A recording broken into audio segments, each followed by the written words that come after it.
Welcome to Gyandhara people teacher online study point. And आज का हमारा टॉपिक है प्रोसीजर ऑफ स्टडिंग बिहेवियर। जी हाँ, ये टॉपिक आप लोगों की कोर्स में है और ये बहुत बहुत इम्पॉर्टेंट होता है, क्योंकि एज अ टीचर ये हमारी रिस्पॉन्सिबिलिटी होती है कि हम बच्चों के बारे में समझें, उनकी साइकोलॉजी को समझते हुए उन्हें पढ़ाएं। और कई बार ऐसे केसेस होते हैं बच्चों के साथ जिनके बारे में जाने बिना हम उनके लिए कोई भी उनका हेल्प नहीं कर सकते हैं, जब तक हमने उनकी स्टडी नहीं करी है, उनके बिहेवियर के बारे में नहीं समझा है। So there are lots of process for studying the behaviour. And सबसे पहले हम बात कर लें कि ये होता क्या है स्टडी ऑफ बिहेवियर। तो हमें किसी भी लर्नर की जो सिचुएशन होती है, उसका एनवायरनमेंट होता है, उसकी एजुकेशनल ट्रेट्स होते हैं, इनके बारे में जानकर ही हम बच्चे को नॉलेज देना स्टार्ट करते हैं। और साइकोलॉजी में बिना किसी चीज़ को समझे हम कोई भी इंटरप्रिटेशन रिजल्ट नहीं निकाल सकते हैं। So it is very important for us to study a child. So there are lots of process for studying the behaviour. आप देख सकते हैं यहाँ पे ऑब्जर्वेशन है, क्वेश्चनियर है, और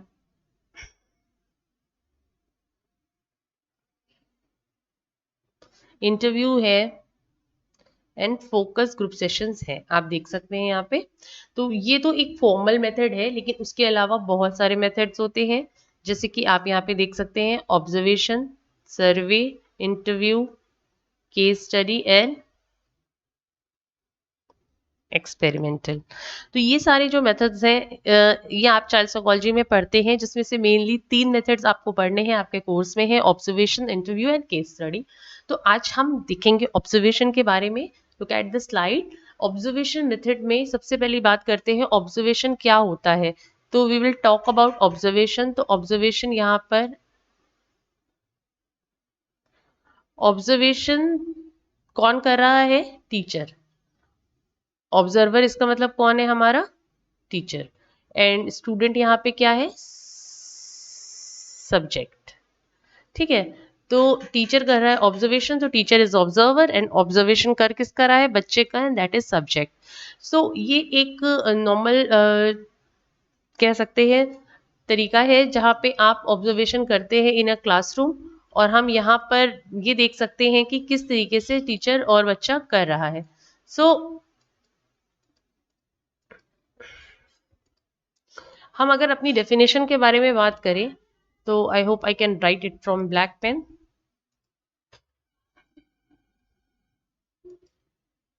Okay, so here is observation. What is observation? Knowing environment. अपने environment को जानना through sense organs. अपने sense organs के through। और method क्या है? Method is like interpretation. Interpretation of perception। जो भी आपने देखा उससे कुछ इंटरप्रिटेशन करना, उससे कुछ रिजल्ट फॉर्म करना, वो आपका मेथड है। तो इन दोनों को जोड़ दिया जाए तो ऑब्जर्वेशन मेथड बन जाता है। जैसे कि आप चित्र में भी देख रहे हैं कि बच्चा देख रहा है, बच्चा जो है वो पार्टी को देख रहा है, पार्टी कार्ड देख रहा है यहाँ पे, और जो स्टूडेंट है वो ये देख रहा है कि अब समझ में आ रहा है कि क्यों बच्चे के मार्क्स कम हो रहे हैं। तो यही ऑब्जर्वेशन है। ऑब्जर्वेशन की कई 4 स्टाइल्स और वेज होते हैं, मेनली 4 है: formal, non formal, participant and non participant observation. तो यहाँ पे आप देखिए, इस फोटो से मैं आपको दिखाती हूँ कि 4 तरह के ऑब्जर्वेशन आपको बहुत क्लियरली हो जाएंगे। सबसे पहला ऑब्जर्वेशन जो आप देख रहे हैं यहाँ पे, ये है, इट्स अ फॉर्मल। ये है फॉर्मल ऑब्जर्वेशन। फॉर्मल ऑब्जर्वेशन में क्या होता है कि पहले से ही जिसका भी हमें ऑब्जर्वेशन करना होता है उसे बता दिया जाता है, कि उसे इन्फॉर्मेशन बता दी जाती है इंडिविजुअल को कि आपको ऑब्जर्वेशन होना है। डेट, टाइम, प्लेस ऑब्जर्वेशन की, नेम, प्लेस ऑब्जर्वर का, और जो भी नेसेसरी प्री प्रिपरेशन होती है वो पहले से ही पार्टिसिपेंट को बता दी जाती है। तो ये होता है फॉर्मल ऑब्जर्वेशन। उदाहरण के तौर पे जैसे हमारे घर में गेस्ट आते हैं तो वो पहले से बता कर आते हैं, तो हम अपना घर साफ सुथरा रख लेते हैं और उनके लिए अच्छा अच्छा खाने के लिए ले आकर ला कर रख लेते हैं। तो ये एक तरीके का फॉर्मल होता है कि जब हमें पता रहता है पहले से कि कुछ ऐसा होने वाला है। लेकिन जो सेकेंड टाइप का होता है, ये देखिए यहाँ पे, ये है आपकी, ये चित्र बता रहा है नॉन फॉर्मल। ये ये नॉन फॉर्मल है। नॉन फॉर्मल का मतलब क्या होता है कि पहले से नहीं बताया जाता है, there is no prior information given about the nature, purpose, timing and place from the observer to the participant. तो पहले से नहीं बताते हैं, जैसे बिन बुलाए गेस्ट आ जाते हैं, घर फैला ही रहता है, और कई बार हमारे पास बहुत सारी चीज़ें खाने के लिए भी उनको देने के लिए नहीं हो पाती हैं अच्छी अच्छी। तो एक तरह का कह सकते हैं कि इसमें ज़्यादा रियलिटी लोगों की पता कर चलने का चांस रहता है नॉन फॉर्मल में। फॉर्मल में थोड़ा सा ये होता है कि पहले से ही लोग प्रिपेयर हो जाते हैं। ठीक है, तो ये दो तरीके के ऑब्जर्वेशन हुए। अब ये वाला देखिए, ये है आपका पार्टिसिपेंट ऑब्जर्वेशन। पार्टिसिपेंट ऑब्जर्वेशन का क्या मतलब है कि आप वहीं पे जाकर लोगों के बीच में रहकर उनको ऑब्जर्व करें। जैसे मान लो उदाहरण के तौर पे हमें किसी स्लम एरिया का डेटा कलेक्ट करना है, तो हम स्लम एरिया में जाकर रहेंगे थोड़े दिन, या उनकी कम्युनिटी थोड़े दिन के लिए ज्वाइन करेंगे, उनके साथ रहन सहन उनका देखेंगे और उनको स्टडी करेंगे। तो यहाँ पे क्या होता है कि जो ऑब्जर्वर होता है वो इंडिविजुअल और बिहेवियर को ट्राई ऑब्जर्व करता है बाय ज्वाइनिंग देम, उनके साथ रहकर ही उनके बिहेवियर को स्टडी करता है। तो इसमें जो ऑब्जर्वेशन होता है वो बहुत बेहतर और सबसे शायद बेस्ट आने का चांस रहता है, क्योंकि वहाँ पे एक नेचुरल फ्लो होता है ऑब्जर्वेशन का। और सबसे लास्ट में है, आप ये देख लीजिए, ये है नॉन पार्टिसिपेंट। नॉन पार्टिसिपेंट में आप देख सकते हैं, नॉन पार्टिसिपेंट की अगर हम बात करें तो ये जो है सीसीटीवी कैमरा, वहां पे मतलब ऑब्जर्वर प्रेजेंट नहीं है, वीडियो रिकॉर्डिंग आप बाद में देख सकते हैं। इस तरह की जो चीज़ें होती हैं ये नॉन पार्टिसिपेंट ऑब्जर्वेशन में आती हैं, जहाँ पे खुद ऑब्जर्वर प्रेजेंट नहीं होता है, पर वो बाहर किसी तरीके से देख सक रहा होता है बिहेवियर को, जहाँ पे खुद इंडिविजुअल को भी आइडिया नहीं होता है कि उसको ऑब्जर्व किया जा रहा है। तो यहाँ पर भी एक रियल ऑब्जर्वेशन का प्रोसेस ये फॉर्म होता है। तो नेक्स्ट हम बात करते हैं प्रोसेसेस ऑफ ऑब्जर्वेशन की। तो 4 प्रोसेस है। पहला है प्लानिंग एंड प्रिपरेशन। जैसे कि आप देख सकते हैं, प्लानिंग एंड प्रिपरेशन की बात करी जाए तो किन चीज़ों की प्लानिंग होगी, किन चीज़ों का सबसे पहले प्लानिंग किस चीज़ की होगी। सबसे पहले हम ये प्लान करते हैं कि आखिर हम ऑब्जर्वेशन कर किसका रहे हैं, हमें किन ट्रेट्स का ऑब्जर्वेशन करना है, किन पर्सनालिटी ट्रेट्स का ऑब्जर्वेशन करना है। आप ट्रेट्स क्या होते हैं पर्सनालिटी में आपको पढ़ाऊंगी। और उसके बाद आपको ये देखना है वहाँ पे कि मेथड कौन सा इस्तेमाल होगा, किस मेथड से आप पढ़ाएंगे और सॉरी ऑब्जर्वेशन करेंगे, कौन सा मेथड। डिफ़िकल्टीज़ क्या आएंगी, पहले से ही ये हम प्लान आउट कर लेते हैं कि ये डिफ़िकल्टीज़ हो सकती हैं।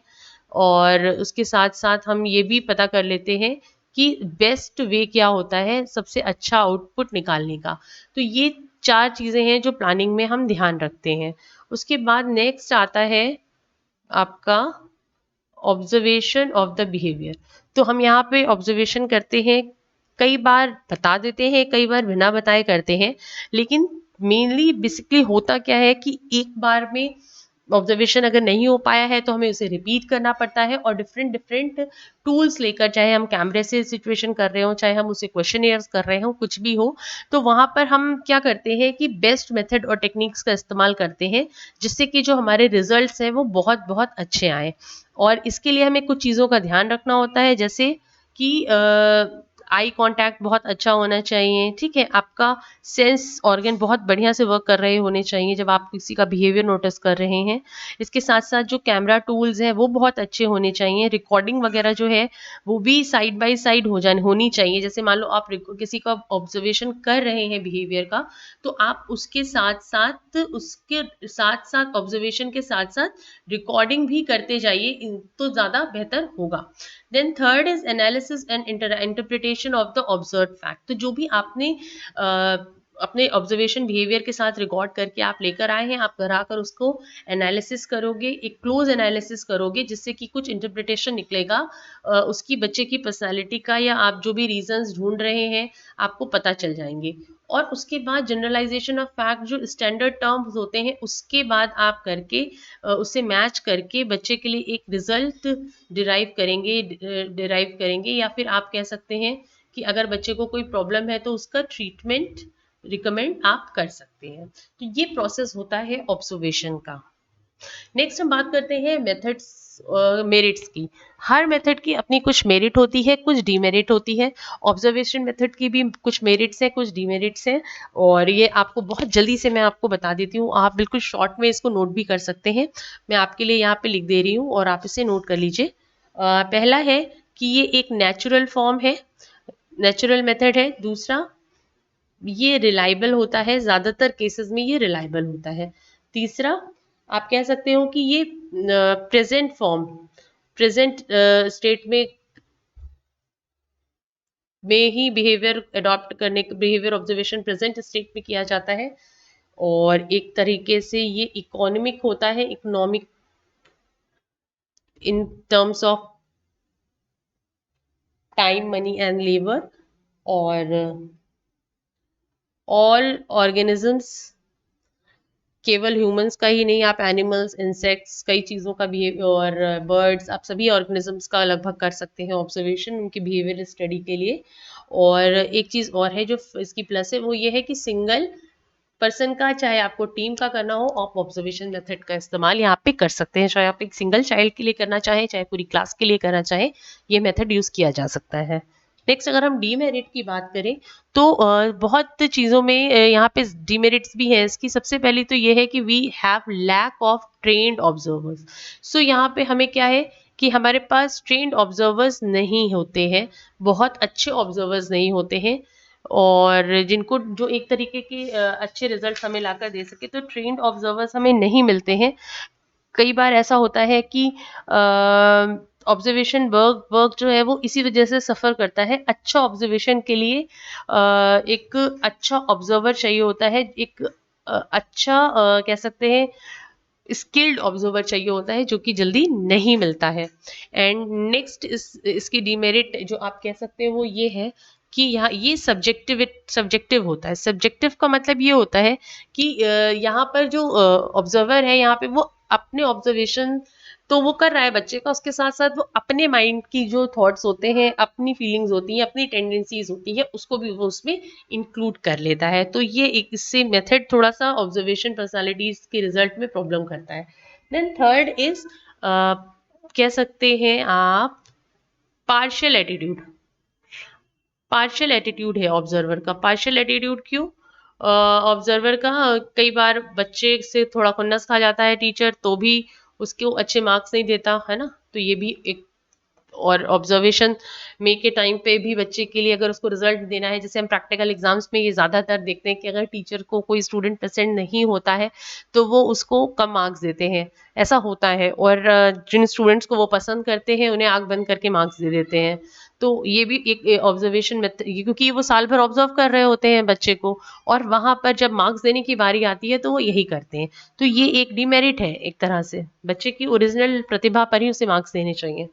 उसके बाद आप यही इसी वजह से ये वैलिडिटी और रिलायबिलिटी दोनों ही टर्म्स में थोड़ा सा कमज़ोर पड़ जाता है। मैक्सिमम तो नहीं होता, लेकिन कमज़ोर पड़ता है। और बहुत जल्दी बार बार एक ही जैसी सिचुएशन में नॉन रिपीटेटिव नहीं होता है, नॉन रिपीटेटिव होता है, मतलब लाइक आप एक ही सिचुएशन को बार बार क्रिएट नहीं कर सकते हैं, तो एक जैसा ऑब्जर्वेशन रिजल्ट नहीं आता। इसलिए बिहेवियर, क्योंकि नॉन रिपीटेटिव होता है ना, एक जैसा बिहेवियर आप बार बार नहीं करते हैं। और एक चीज़ और है जो इम्पोर्टेंट है, वो ये है कि रिकॉर्ड कर पाना ऑब्जर्वेशन डेटा को रिकॉर्ड कर पाना बहुत दिक्कत का काम होता है। कई बार इंटरप्रिटेशंस अच्छे नहीं हो पाते हैं, या टाइम नहीं हो पाता है, या जो डेटा होता है वो उसमें जो एनर्जी कंसंट्रेशन इतनी ज़्यादा हो जाती है स्टडी बिहेवियर करने में, कि वो डेटा रिकॉर्डिंग का जो काम होता है वो थोड़ा सा डिले कर देता है। तो इस तरीके से ये डिमेरिट्स भी हैं। होप आपको अगर कुछ भी इसमें से ना समझ में आए तो प्लीज़ कमेंट बॉक्स में मुझे बताइएगा। तो आई होप आपको ऑब्जर्वेशन मेथड समझ में आ गया होगा, और अगर आपको ये वीडियो अच्छा लगता है तो प्लीज़ सब्सक्राइब करिएगा मेरे चैनल ज्ञान धारा को, और हम नेक्स्ट टॉपिक में इंटरव्यू और केस स्टडी के बारे में बात करेंगे। Thank you.